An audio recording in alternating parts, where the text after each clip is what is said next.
Welcome to Mr. UFC Vegas Fight Club TV. I'm Kyle, your host. Welcome to the podcast, and today we're going to be talking about UFC 223, the fallout, the rumors, all the conversation going on. But before we do not forget to subscribe, like, head kick the bell icon, get involved in this channel. Again, we are growing. We got 200 subscribers within about a month. Awesome, great conversations again with everybody. Keep it going. Join Fight Club. So today we're going to be talking about UFC 223, the horrible news yesterday, which the video I did yesterday night after basically hearing the news, 5 minutes prior to putting that video on, I just wanted to get it out and get my initial reaction out of what was going through my mind. And as much as I'm reading all of your guys' comments and all of the conversation going on with the media and everything, it's just obviously a complete and utter, unfortunate incident that we have to deal with. And again, this is what happens within a combat sport. It's unfortunate that it wasn't even a training thing. That was really where I thought this was going to go. I thought it was going to go really with Tony doing some of those ridiculous training routines, kicking steel pipes and all the other stuff that he was doing. I really thought that's what it was. Apparently, he was on stage, he tripped, tweaked his knee, tore his ligament off of his bone. Apparently there may be surgery involved in this as well. It's ridiculous. It really is ridiculous that this is what it took to push this fight away and for a fourth time not happening. Ridiculous. It's just really ridiculous and unfortunate again. And even Dana White has already come out and said he's not making this fight a fifth time. We will see what happens if Khabib becomes the champ and what happens, because Tony Ferguson is basically the number one contender at this point. We'll see what happens with that. But I also don't want to beat a dead horse here and just keep talking about the fact that Ferguson is out. We've got an amazing card coming up at UFC 223 this weekend. So I want to focus on that. And, it's horrible news. I really, really, really wish Ferguson a speedy recovery to get back into the octagon. He's a tremendous athlete, and it was a fight that the MMA world wanted. It was a Hiroshima bomb to the entire community, so we got to deal with it and we got to move forward.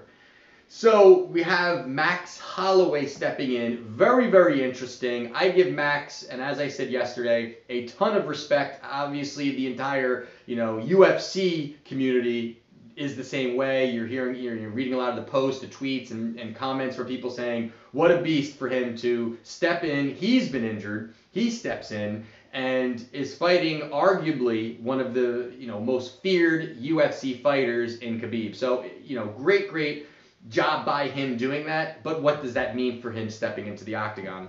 Now, I already had my prediction video, everything all set up and ready to go. This changes that, so I'm going to do a little bit of changing around on that, and then we're going to get that prediction and best bet video out in the coming days. So we'll get that out to you guys. But I did want to let you guys know the current odds, at least with some of the books that I am seeing, that the odds currently are Khabib is minus 500 and Max is plus 350. I'm seeing them kind of teetering back and forth, a little higher, a little lower, depending what book you're going to be placing your bets at. But thought that those odds are extremely high for Khabib. And, Max on short notice, very tough fight. How many guys, one, are going to do this? And two, how many guys on short notice can beat Khabib? I mean, forget about a full training camp and really working a strategy and a plan and just being completely ready for a guy like Khabib and what he offers and his ridiculous ground game, his unbelievable ground and pound, his relentless takedowns for the entire fight. So it will be interesting to see how this all really works out come fight night. But that's where the odds are. So it really now begs the question is, where is Conor McGregor? Where is he? Is he running? And right now it seems like he's running. And I will be completely honest, I was very, very, very disappointed in the fact that when I had heard that this fight was not taking place, my initial reaction was, here we go, Conor. This is your moment to step up. This is your moment now to show everybody that you are that old Conor McGregor. You're not the old Conor McGregor was taking on everybody, was a one-man army, and I believe he still is. It's not like he has, he's lost to Mayweather. That's basically it that he's lost to. He lost to Diaz, of course, as well, but he has, within his division, within where he's supposed to be fighting at a certain weight, he has been dominant. Of course he has been dominant. Now, for him to put a tweet out and say that he's staying ready and this whole thing, and obviously we know that this is the fourth attempt at this fight between Khabib and Tony. For him to come out and say something like that, to me, at first, I'm saying he is ready. He's ready to go because, we're all kind of hoping that the winner of that fight would have fought, McGregor. We're all kind of guessing that was what was going to be happening. Now, the fact that he had said that when he did, which was not very long ago, I guess a couple days ago at this point, and I really believe that Conor was, of course, throwing it out there to get a little, keep his name involved.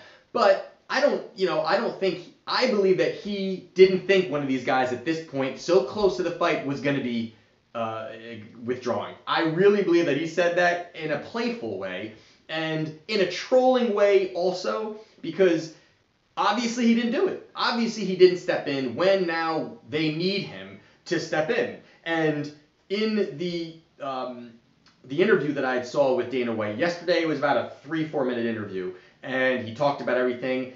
And he basically said, Dana White basically said, we can't, Conor can't get down to this weight in a couple days. He can't get down to it. But when you look at the way Conor's presenting it and the picture he's trying to paint is he's ready. He's basically trying to tell everybody he's ready for it. And the fact that not long ago he was talking about Frankie Edgar, and that conversation was coming out, hey, I'll step in for that. So it's 2 times in a row that he basically comes out, hey, I'm ready to fight, and he doesn't. And this would have been a massive, massive step up for Conor to do, of course, and such short notice. But when you're trying to pretend and play on words that you're ready to go and that you're ready to step in, and obviously he's taking jabs at Tony and Khabib, saying, hey, one of you guys are out, I'm coming in, and that doesn't happen. And not only does that not happen, but Conor also gets stripped of his belt. So now Dana White has said, not only are we stripping Ferguson of his interim belt and stripping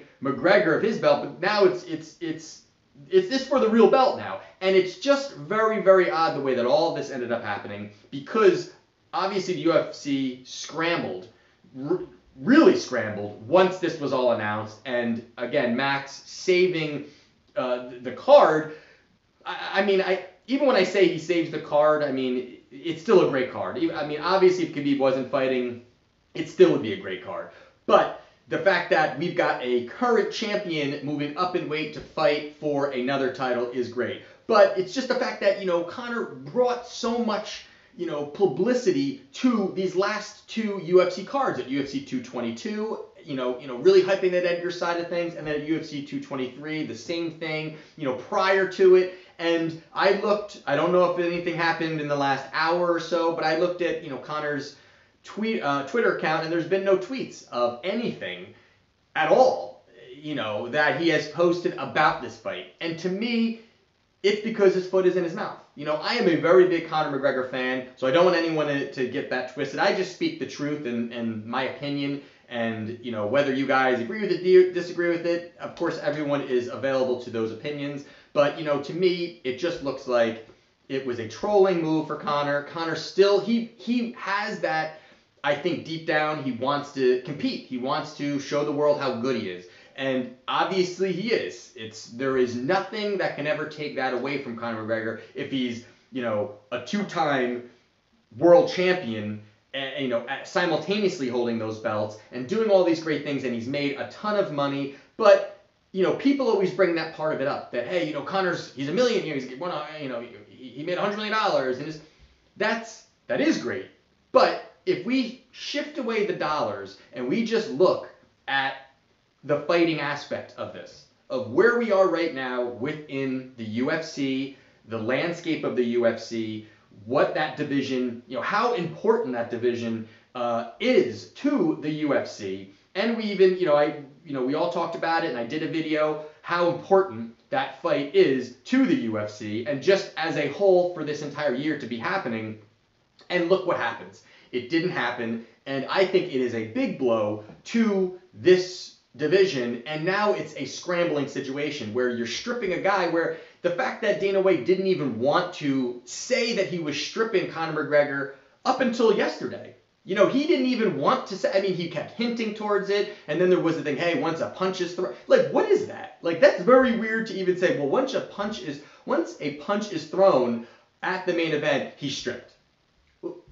I mean, obvious, like, that's weird to begin with, and it almost made me think that they were leaving the door open for Conor McGregor to come in if there was a fallout between Khabib and Ferguson. And that is where I thought, hey, you know what?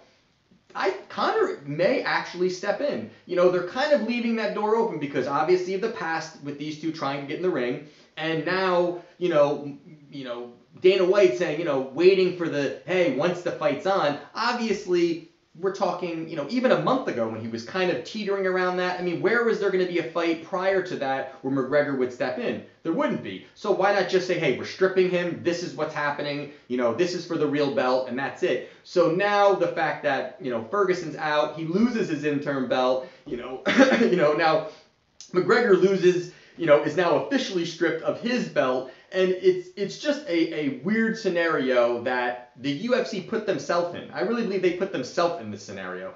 If they really pushed forward, pushed harder to either get McGregor in there or not get him in there, but just have a decision, I think it would be a little bit more clear of a picture. But we didn't get that, you know, and that's annoying in a sense where, you know, why wouldn't Dana White? I know it's his boy. I know he's, you know, obviously has made them a ton of money, and he stepped up for the UFC to make that revenue for the company. But at the end of the day, again, you have to have a good product out there, and I think that they handled it terribly. I really do. I think they did not handle it well, and now it almost feels like a desperation slightly where, you know, now we're gonna, you know, we're definitely taking away his belt, and we're definitely taking away Ferguson's belt.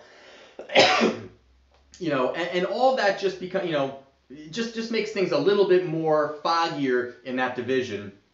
But you still have a great fight between Max and Khabib as a whole. And again, the odds, you know, Khabib is minus 500 and Max is plus 350. So if we're looking at an aspect of the gambling side of things, you know, I would really, you know, it's almost a stay away for me at this point. You know, I want to see where the odds go. I don't really see these odds moving too much, but, you know, Max is a champ. You know, Max is on an unbelievable winning streak. His last fight was against actually Conor McGregor, and, you know, in, I think it was 2012, I think was in a decision victory he lost. So it's not like Max Holloway is some slouch coming into the ring here, but it's the short notice, it's the 6-day notice, and the one thing that I kept seeing prior to all of this is on UFC Tonight, on other media outlets, when they had Max there to talk about upcoming fights and what he wants to do, he kept saying, listen, I'm big for my division. I'm very big for my division. So I can come up and fight some of these guys. And even Khabib and Max have had a little chatter going back and forth about fighting each other and this was all before all of this was going on. So Max already had his eye on Khabib, knowing that at a point he wants to move up in weight. And with the division that, you know, the way it is for Max right now, him being the champion, there are some really nice fights, and I really was excited for this Ortega fight. I really was excited. Obviously, if you guys are following, you know I feel about Brian Ortega, but you know, I would love to see that fight happen. Not sure really what's going to be happening now with that fight. You know, did they book it? Did they not book it? It's going to be happening, but when is it going to be happening? And now you've got him fighting, you know, the terror that is, you know, Khabib. So very, you know, will be tough to see kind of how that goes, but you got to give credit to Max Holloway at the end of the day. Guy stepped up, is saving the main event of this card, and, you know, I want to hear from you guys. I want to know, you know, first,